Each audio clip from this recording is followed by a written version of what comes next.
Hi friends, నేను మీ కోదడబ్బాయ్.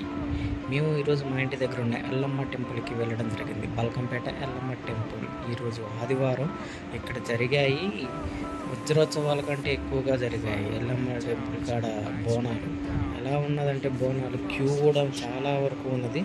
మేము ఉచిత దర్శనానికి వెళ్దాం అనుకున్నాం, కానీ 2 hours 3 hours పడుతుందని మంచిగా టికెట్ తీసుకుని వెళ్ళాం. 50 రూపీస్ టికెట్, కానీ మంచిగా దర్శనం అయింది. 20 నిమిషాల్లోనే పూర్తి అయిపోయింది. చాలా మంచిగా అనిపించింది.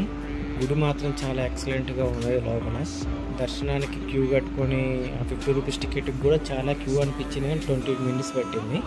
కానీ ఉచిత దర్శనం వచ్చిన వాళ్ళు మాత్రం 2 hours దాకా పట్టింది. మా పాప మాత్రం జేజా జేజా అనుకుంటే దండం పెట్టుకుని దేవత దగ్గరికి వెళ్ళేంత వరకు దండం పెట్టుకుంటూనే ఉన్నది.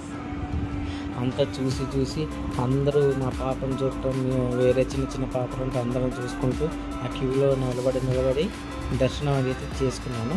మంచిగా జరిగింది దర్శనం కూడా. ఎల్లమ్మ టెంపుల్ దగ్గరికి వెళ్ళి ఏది కోరుకున్నా జరుగుతుంది అంటారు. మేము మాత్రం కోరుకొని వచ్చాము. తర్వాత జరిగాక మళ్ళీ ఒకసారి కోరిక నెరవేర్చుకున్నాము. దేవతకు కూడా ఏదో ఒకటి కానిపిస్తాం అనుకున్నాం, ఇచ్చేస్తాం.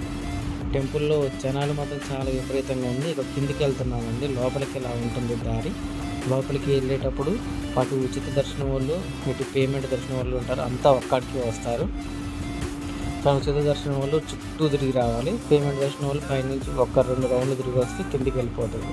ఇప్పుడు నేను దేవతను చూపించడానికైతే ట్రై చేస్తున్నాను, కానీ ఇక్కడ చాలామంది ఫోన్ గుంజుకోవడం అలాంటివి చేస్తుంటారు. అంటే ఫోన్ తీయొద్దు వీడియో అని చెప్పేసి.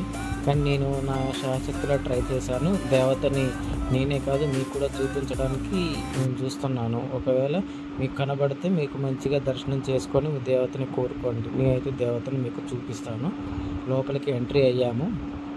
లోపలికి ఎంట్రీ అవ్వడంతోనే మా పాప కొంచెం ఉలిక్కిపడింది. ఇంతమంది జనాలు ఒకసారి ఉక్కిసలాడేసరికి. ఇదిగోండి దేవత. అట్లా కింద స్వయంభుగా వెలిసిన దేవత అండి. అలా ఉంటుంది. మేము బయటకు వచ్చేసరికి కొబ్బరికాయలు కొడుతున్నారు, ఫోటోలు దిగుతున్నారు, అంతా చేస్తున్నారు. ఇక బయటకు వచ్చి అంతా చూసుకొని మేము బయటకు వచ్చేసి ఎల్లమ్మ టెంపుల్ కొంచెం వీడియో తీసుకున్నాం. కానీ ట్రాఫిక్ మాత్రం మామూలుగా లేదు. అక్కడ రచ్చరచ్చగా జరుగుతుంది కొంచెం ట్రాఫిక్. ఇక్కడికి వచ్చాక నేను మా పాప ఇద్దరం డ్యాన్స్ చేసుకుంటూ ఇంటికి వెళ్ళిపోయాము. హ్యాపీగా అనిపించింది. మా పాప మాత్రం ఆ జనాలలో ఉక్కిసలాడి కొంచెం డల్ అయినట్టు అనిపించింది. కానీ ఇంటికి వెళ్ళగానే రచ్చ చేసుకుంటూ తన పని తను కేటాయించింది. లాస్ట్లో మేము ఫొటోస్ దిగాము. బయటికి ఇంటి దగ్గరికి మంచిగా వచ్చాము.